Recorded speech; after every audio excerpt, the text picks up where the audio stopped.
courage is something that we grow. Sometimes our courage is to take one little toe and dip it into this big scary ocean, and that's it for the day. It's like, that's a start.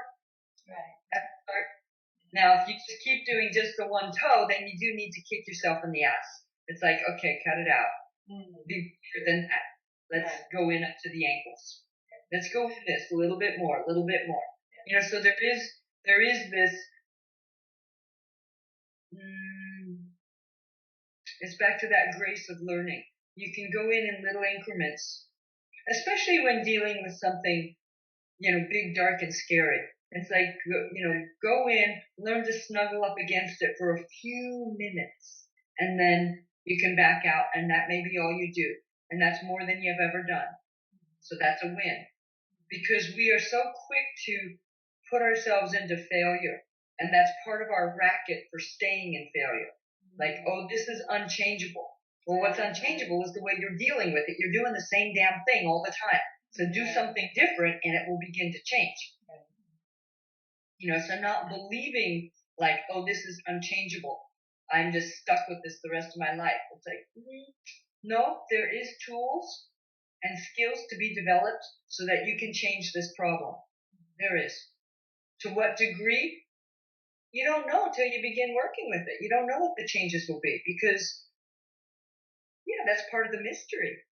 You know, to me, working and moving in the great mystery is like so exciting. But there's an element that those of us that have a romantic relationship with the word mystery, like, oh yeah, the great mystery. There's a really important element we need to bring into that walking into the mystery. It means we don't know what to do.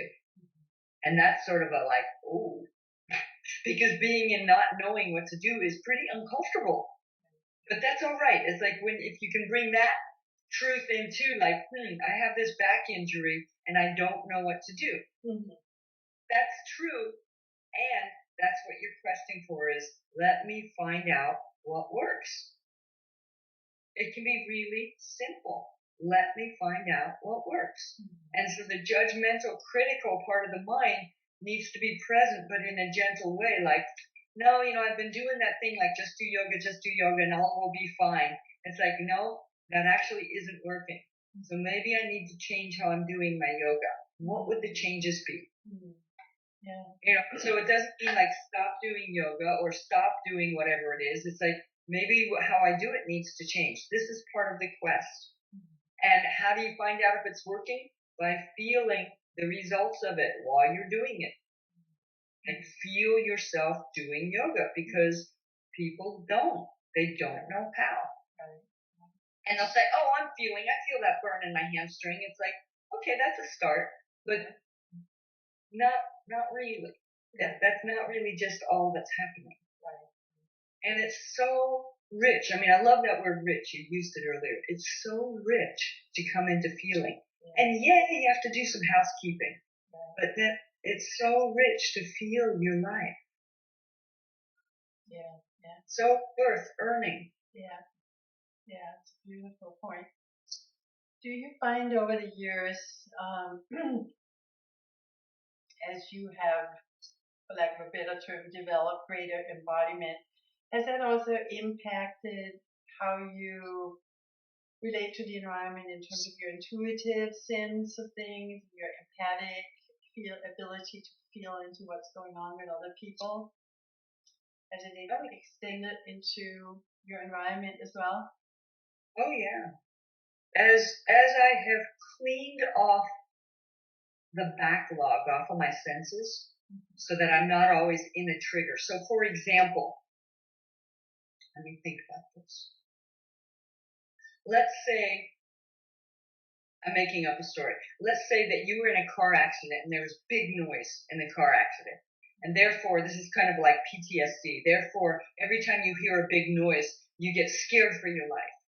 So if you're at a concert where there's big noise, right, because big music, then it sets your body up into terror because big noise now equals you're in a life and death situation. So as you clear that out of your cell tissue, you can be at this concert and really enjoy the big noise without being threatened by it. We are threatened by so many things in our life that really are not true threat. At a concert, it's not a true threat, but your body memory has triggered big noise equals life and death situation and terrible pain and suffering. But it isn't true. And we have many, many, many triggers.